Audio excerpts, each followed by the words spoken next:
What's up, guys? In today's video, I'm going to be showing you how to use a midshaft alignment tool. In this video, I'm using a cold fusion one. I'm starting off like this because I want to show you, if you do get a cold fusion midshaft alignment tool, my dowel pins or alignment pins are no longer in the firewall. They stay in my midshaft for some reason. I don't know if it's normal. So I have extra ones. I didn't rip them out of my midshaft, but I just want to remind you guys that if you do use this tool, make sure these are in, or else the tool's kind of pointless. There is a lot of play with the bolts in these holes, so without those dowels you really won't be able to line it up that well. So I'm going to go ahead and get this bolted up and put the pump in loosely to show you what it is going to look like. So as of right now, I just roughly put the pump in, and you can see on camera that that alignment is off. This, I'd have to force in there and watch it back before it springs out.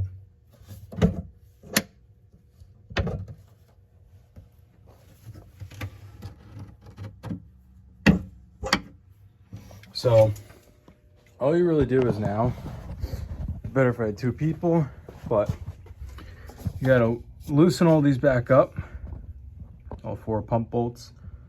And what I'm gonna do is I'm gonna loosen them all, put the drive shaft aligned with that red thing, tighten it down, and then see how smooth it is. That's what I normally do. Sometimes you're gonna have to shim a pump here and there. I have very small pump shims that I could show if I need them. But I'm gonna do that really quick, and I'll get back to you to show you what it looks like. I just wanna show you step by step. You know, I'm glad I kind of had a problem. It didn't go in easy.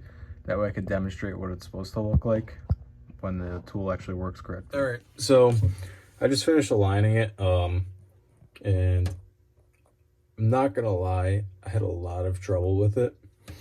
When I first did it, as you guys saw a few minutes ago, whatever, the shaft was very far to the left, our left right now in the video.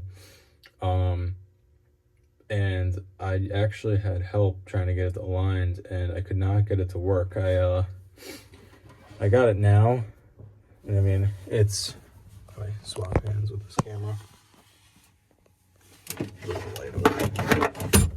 it is perfectly smooth right now. God, that, I mean, I could do it so gently, and there's literally nothing. It doesn't wiggle any which way. So what I'm going to tell you is, it's a lot easier with two people, having someone up here and then you or whoever else underneath the boat. I left these loose in the beginning because it does have a little wiggle, like I was saying. And I had someone up here watching the drive shaft, and I left the back two bolts loose, and actually eventually took the two fronts out. Oh, sorry for my finger blocking the camera. I took these two out, and I put a long, I guess, feeler, pry bar, not pry bar, but whatever. Put those up, and I was prying this way, ever so slightly, not enough to mess up the threads, my bad. And it allowed me to get it to get pushed over, because I was hitting it with a lead hammer. You know, this won't damage anything as long as you swing soft enough. Couldn't get it to work.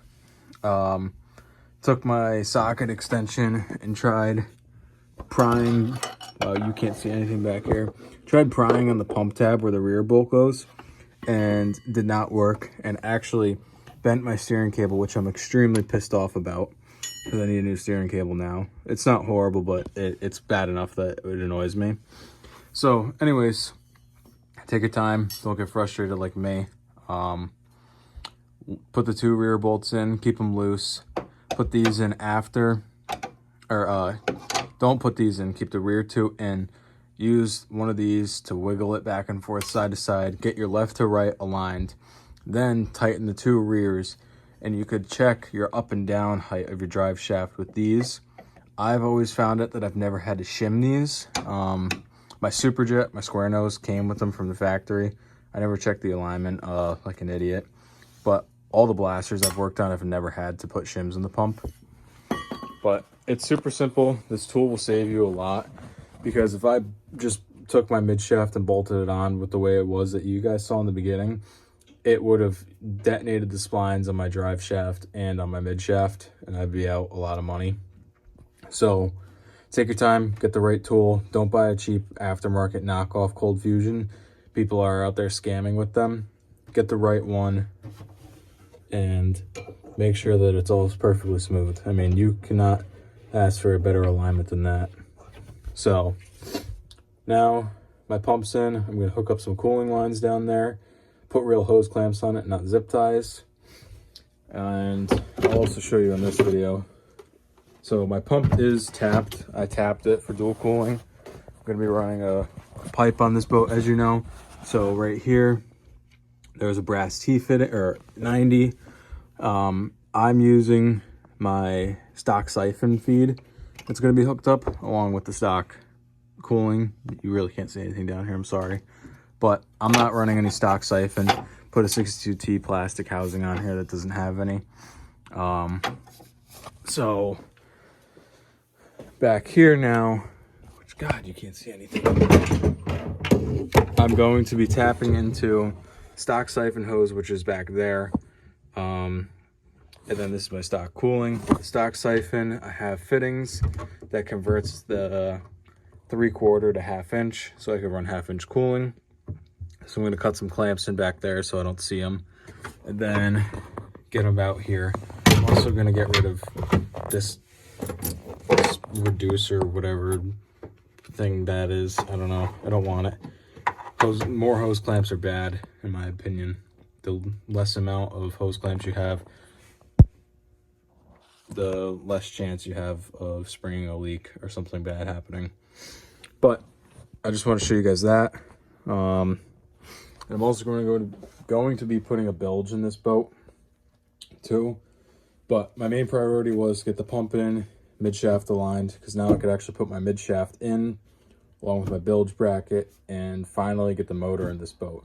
Once the motor's in, then it's just plug and play from there for me. So thanks for watching this video. Hopefully you guys can learn something and learn to have patience, unlike me, when you destroy stuff and spend more money on it. So this is it for this video. Like I said, hopefully it helped, but I'll see you in the next one.